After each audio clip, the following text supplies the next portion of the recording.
As soon as I got there, they sent me the shoe. I went to solitary confinement straight from reception for 4 years. Solitary confinement, room I'm married. No. Let me say this to you. I'm going to be 100% open, 100% honest, Kyle. I'm here and been here for 33 years for something I did not do. By the time you get to know me and hear my story, you're going to know I didn't do it. Unapologetic. We gon' keep running it back, running it back, running it back. It won't stop. Running it back, running it back. And that's we gon' keep running it back, running it back, running it back. Running it back, running it back, running it back. Hey, 10 toes, I'ma never miss. Boy, I'm locked in. Never take a loss in the sport, boy, I'm top 10. Giving work all around the clock. I know they watching. Today, we'll be talking with Natasha White. Natasha White is the Virginia Director of Community Engagement at Interfaith Action for Human Rights. Hey, Natasha, how are you?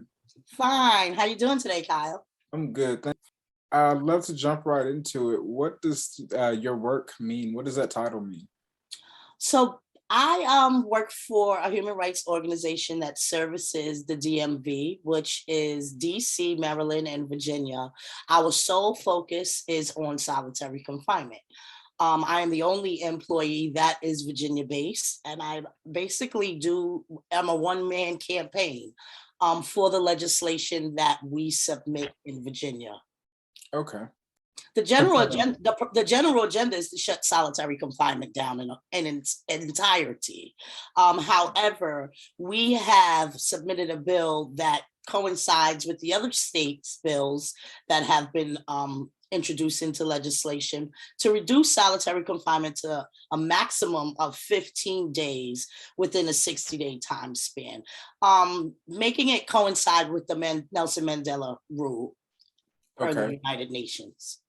What was the purpose behind that? What was the driver? So I'm formerly incarcerated. My husband was also incarcerated for 20 years, now ex-husband. He was in solitary for 12 years and I was in solitary for 4. When I initially came onto this work, it really wasn't about me. Solitary confinement ruined my marriage. Like, it emotionally disconnected us to the point where when he was released after all of those years, we could not make it. We ended up in a really bad altercation and he almost killed me. So I had to basically start my life over. I left home one day to go to a rally in Albany where I met the whole solitary team and I never went back home.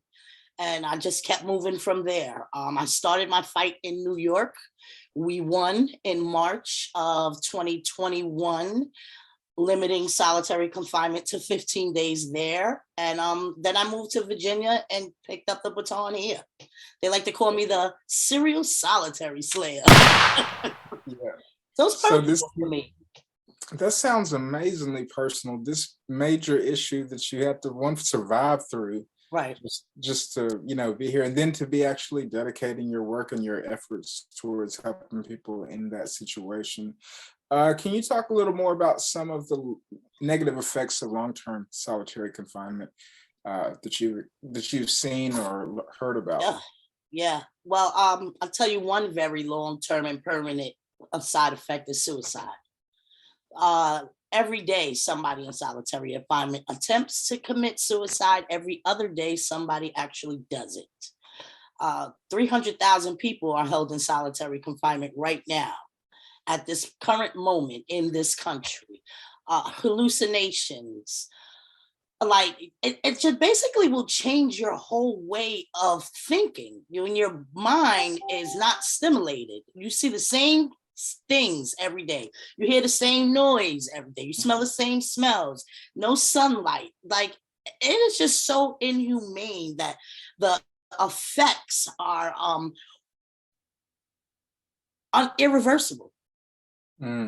Irreversible. You become disconnected with anything outside of your environment. And when you're living in an environment the size of a parking spot without any meaningful human interaction, that's how you become accustomed to living. So anything outside of that is too much. Mental illness is real. Everybody has mental health. There may be, yours may be good and mine's may be poor. If you put somebody in solitary confinement, if they didn't have any recognizable mental health issues, trust me, when they get out after a certain amount of time, they will. Even to this day, I live in Virginia. I have a big old house. I live by myself. I don't have any friends because I don't like people in my space. I like to be able to choose when I have to be around somebody. And that is why I live in a state where I know nobody. Talk to my son and give him some advice So, for my niece and my nephew. I find hope in my own family. And it's tough because even in prison, there are a lot of men and women that struggles from post-traumatic stress. But we don't get that diagnosis because it's considered part of being accepted as being incarcerated. But regardless to whether your stress comes from incarceration or your stress running it back, running it back, running it back, running it back, running it back, running it back. Hey, 10 toes, I'ma never miss. Boy, I'm locked in, never take a loss in the sport. Boy, I'm top 10, giving work all around the clock. I know they watching. It is what it is. You know, solitary confinement in the United States is that has been described worse than the way they treat prisoners of war. There's a lady, Sarah Schroed. She wrote a play called The Box. She was overseas. I think she was like a what do you call it? The people that go around and journalists. Okay. Yeah. Sorry. She was a journalist. And she was held as a prisoner of war. I think for like 6 months. And when she came back, and when she was released and came back to America, she said that's when she realized our country treats people like this, like that on a daily basis, that hundreds of thousands of people. And she created a play that is strictly about solitary confinement, and the cast are all formerly incarcerated survivors. So she knows for a fact that what she went through, we go through here every day, and it's normal here. You know, you think, oh my God, prisoner of war. That seems so heartbreaking to you, right? So why do people in America get to do that to human beings that are incarcerated on a daily basis and it not be recognized as torture? Make that make sense. It's torture if you do it to somebody over there that is from this country, but it's not torture if you do it yourself to the people in your country. Wow. Thank you, Natasha White. Very poignant statement right there. Since being in Virginia, in the beginning of the year, I've been here a little over a year, but the beginning of this year in January, I was contacted by a lady named Vanetta Phillips. Her son supposedly committed suicide in Red Onion Prison on January 3rd. Now, what people don't know is Anwar was basically had to count on a wheelchair to get him from place to place because he had been shot before he was arrested, and the legs and the strength in his legs was like almost, he cannot walk far distance or stand for very long, much less climb anything. So he was in a solitary confinement cell, medical cell, which does not have a double bunk, and supposedly he hung himself with a rope. Check this out. A rope. Where did he get a rope from? Number one. Number two, he can't reach the light fixture. So they tried to say that it was an assisted suicide, that somebody in another cell pulled him up with the rope and hung him. Eventually, after the investigation, the death certificate says homicide. Deaths like that, mysterious deaths, I know far too many, you know. So when they talk about safety, they use solitary confinement for safety. Safety for who? Because if you're in solitary and the officer wants to kill you, he can, because nobody can tell what's going on, and chalk it up as a suicide. So, you know, I've been in touch with a lot of people who've lost their loved ones. People reach out to me on a daily basis. I have numerous PSAs and everything but my social security number is on the news sometimes. And that's the hardest part of this work. Not only what I endured, but to see these people, meet these people's parents, and talk to these people's wives. I've met people's children while I interview them and they talk about their loved one committing suicide. And it's insane if that in itself doesn't prove that solitary is torture. The impact is still the same. And so for me, the way I deal with mine is to help other people. I don't like to see guys struggle.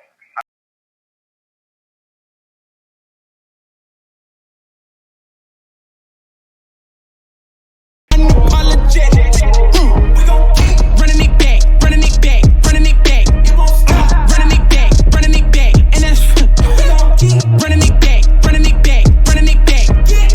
Running it back, running it back, running it back. Hey, 10 toes, I'ma never miss. Boy, I'm locked in. Never take a loss in the sport, boy, I'm top 10. Giving work all around the clock. I know they watching. I have to get you to go a little into your story right now, because if I understand right, you've been in prison twice.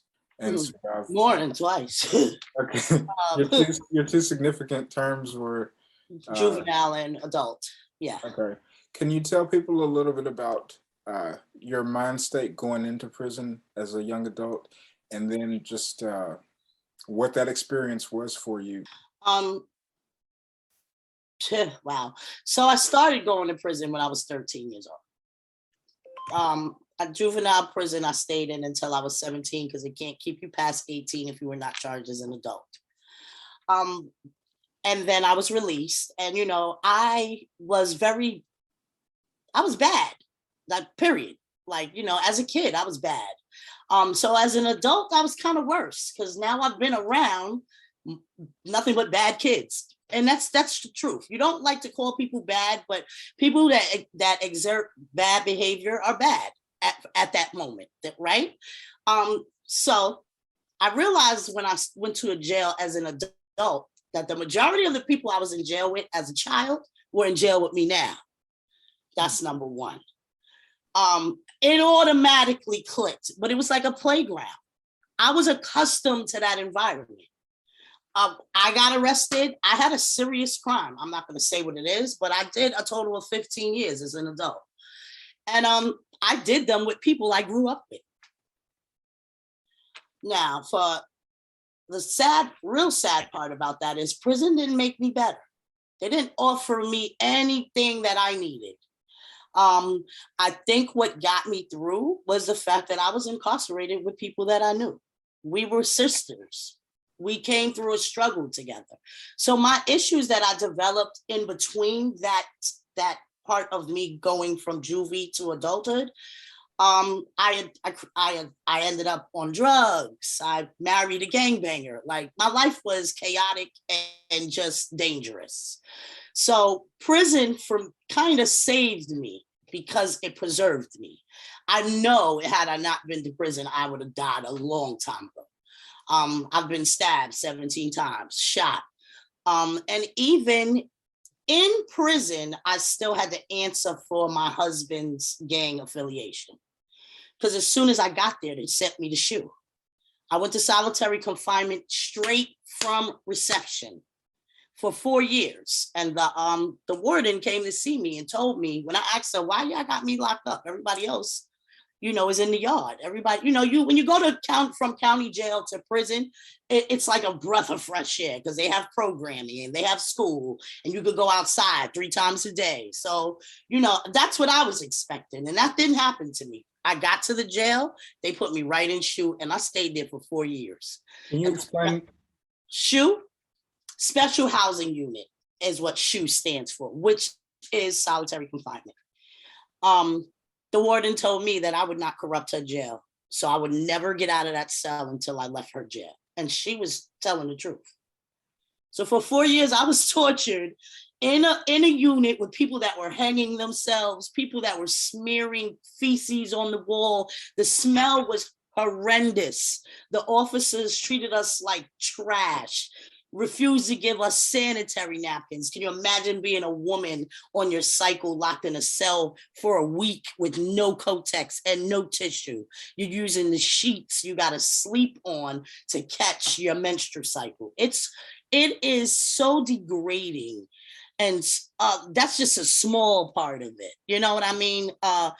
There was a girl that was hung in the cell next to me. You can hear the footsteps when they try to say she hung herself. Why does it sound like 10 people were in there?